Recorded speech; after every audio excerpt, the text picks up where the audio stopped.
So my name is Anthony Wanjala Chemiati. I am a public health officer. At the same time, also serve with the PSA program in Matunda Soy cluster. I'm happy you have invited me here to talk about ugonjwa wa kwashiorkor, ambao tutaanza kwanza kuelezea kwashiorkor ni ugonjwa gani. Ni ugonjwa ambao unasababishwa na ukosefu wa protini kwa mwili. So wakati mtu anakosa protini kwa mwili, basi yako katika hatari ya kupata ugonjwa wa kwashiorkor. Na especially ni ugonjwa ambao unasumbua watoto. Tutaangalia dalili ambazo zinaweza kufanya mtu kujua kwamba yeye ana ugonjwa wa kwashiorkor. Na mojawapo ya hiyo dalili ni upungufu wa uzito mwilini. Ndivyo, mtu akipunguza uzito kwenye mwili wake, hiyo ni mojawapo ya kuonyesha kwamba yeye ako katika hatari ya ugonjwa mgani? Ugonjwa wa kwashiorkor. Ingine ni katika kuwa na uvimbe kwa mwili. Mwili unakuwa umevimba. Hata hajaumwa na kitu, lakini naona anavimba. Maybe anavimba vidole, mikono ama mashavu. Dalili nyingine ni kudhoofika kwa misuli. Misuli yake inadhoofika. Mtu huyo anaangalia hiyo tumbo kubwa, miguu imekaa kama yenye iko teketeke. Anaangalia kuangusha hiyo tumbo ambayo unayo. Ingine kuna kupoteza hamu katika kula. Wakati watu wanataka kukula, yeye hamu yake imefanya namna gani? Imepotea. Hana hamu ya kukula. Ingine anaweza kuharisha. Hii pia ni dalili nyingine kuonyesha kwamba huyu mtu ako na kwashiorkor. Ingine kuna ngozi kukauka ama kung'aa.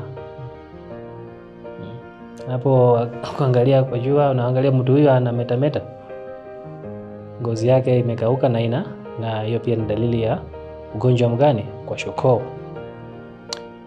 Tunaweza angalia usababishaji wa ugonjwa huu katika mwili wa binadamu.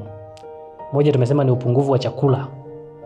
Mtu anapokula chakula ambacho hakitoshi, kuna madini yale ambayo anafaa kuwa nayo kwa mwili. Sasa kwa sababu chakula ni kidogo, madini hayo pia yanakuwa machache. So anaweza kuwa katika hatari ya kupata ugonjwa wa kwashiorkor. Na pia kuna matatizo ya kiafya ambayo yanaathiri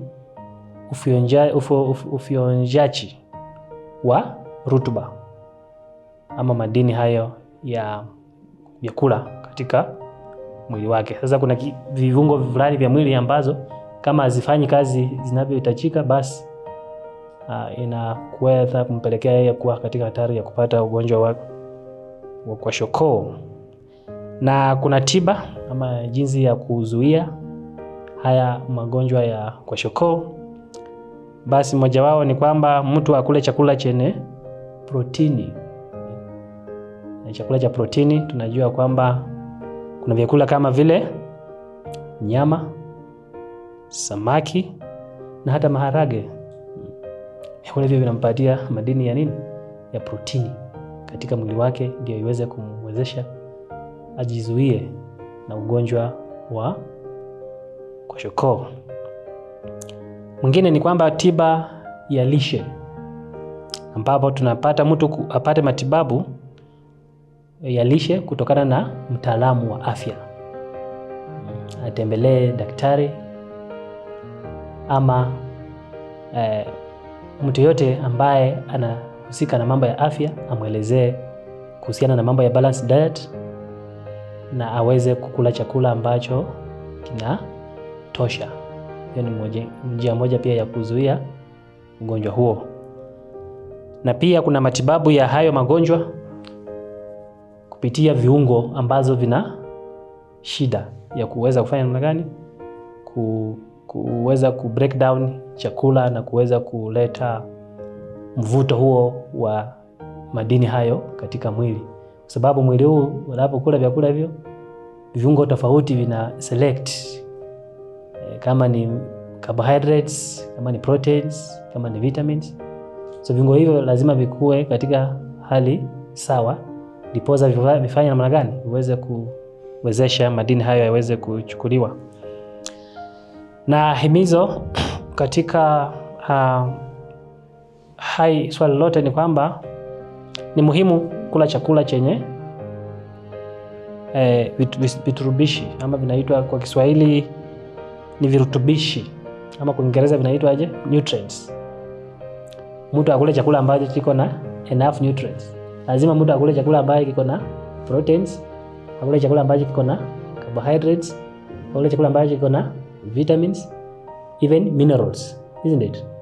Ndio posa yeye aweze kufanya namna gani, kuweza kujizuia na magonjwa kama kwashiorkor. Sababu kwashiorkor ni ugonjwa ambao moja unaleta aibu kwa mtu. Sababu unapoangalia mtu yule ako na a big tummy, na tuseme tumbo kubwa, lakini unapoangalia miguu imekonda, akivaa hata koti unafikiria ataanguka, kwa sababu hana nguvu kwa miguu. Kama ni mtoto, watoto wenzake shuleni wanamcheka, na wengine wanakosa kujua, labda wanafikiria ni afya, kwa na tumbo kubwa ni afya, kumbe hiyo ni kwashiorkor, ugonjwa ambayo unaleta shida kwenye mawazo yake. So natumai hayo ndio mazungumzo ambayo tumeweza kufanya katika ugonjwa huu wa kwashiorkor. Tutaendelea pia kufanya mazungumzo kwa magonjwa tofauti ambayo yanaathiri afya ya mwanadamu. Asante.